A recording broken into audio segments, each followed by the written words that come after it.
Annebys tegneskole. Lær at tegne med Arild Midthun. Denne gang Rip, Rap og Rup. Tegn det runde hoved med antydning af pandehår.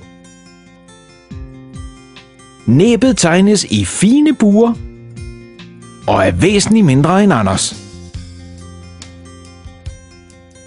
Øjnene er små og ender lidt ovenover næbet. Tegn store sorte pupiller. En bue udgør kasketten og fuldføres på toppen af det runde hoved. Tegn øjenbryn. Farvelæg detaljer i kasketten.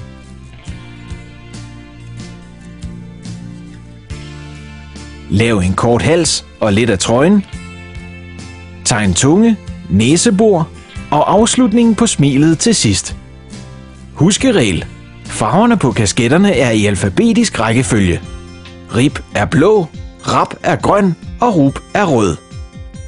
Kommer snart. Se Arild tegne onkel Joachim. Gå ind på anneby.dk, hvis du vil se filmen en gang til.